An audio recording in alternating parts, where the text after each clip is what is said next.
For most of human history, showing off your wealth made sense. If you had more food than your neighbor, you survived the winter. If you had a bigger hut, your children were safer. Material display was a survival signal. It said, I have resources. Align with me. But we no longer live in that world. We live in a world where a teenager can lease a BMW, film a TikTok in it, and return it the next day. Where people wear fake designer clothes that look identical to the real ones. Where a rented Airbnb becomes a backdrop for pretending to own a lifestyle. And yet, we still flex. We still feel the urge to display. Why? The simple answer is status. Humans are hierarchical by nature. We evolved in small tribes where your position in the group determined your access to resources, to mates, to safety. Displaying wealth was not vanity. It was a biological imperative. But here's where it gets interesting. In the past, material display was directly tied to contribution. A hunter who brought back the largest kill earned his status. A farmer with the most abundant harvest earned respect. The display was evidence of value added to the community. Today, that link has been severed. People flex things they did not earn. Inheritance, a parent's credit card, debt, and perhaps most strangely, people now flex doing bad things.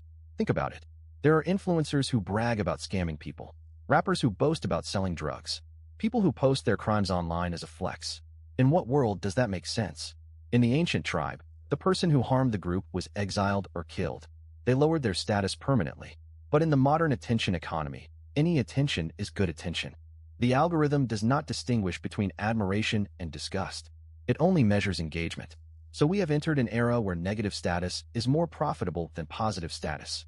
This is genuinely absurd in the philosophical sense. Camus would recognize it immediately. We are chasing something that we know does not lead to lasting fulfillment, and we know it, and we do it anyway. That is the definition of absurd behavior. The philosopher Jean Baudrillard took this even further. He argued that we now live in a world of simulacra, copies without originals. The flex no longer refers to any real achievement. It is a symbol of a symbol of a symbol. A watch is not a watch. It is a sign that you can afford a watch that is a sign of wealth. But the wealth might be fake, and the watch might be fake, and the person wearing it knows you know it might be fake, and they flex anyway. The entire system runs on a shared agreement to pretend. There is a famous study that found something fascinating. People who flex the most are often the most financially insecure. The loudest car in the neighborhood is not owned by the richest person. It is owned by the person who wants you to think they are the richest. True wealth whispers. Insecurity screams. And social media has given everyone a megaphone. Let us talk about a deeper layer. Some people flex to prove that their hard work paid off. The immigrant who builds a business and buys a nice car. The artist who finally achieves recognition and wears expensive clothes. Is that wrong? Not necessarily. The problem is not the pride. The problem is the measurement. When you measure your worth by what you display, you trap yourself. Because there will always be someone with a nicer car, a bigger house, a louder flex. The hedonic treadmill never stops.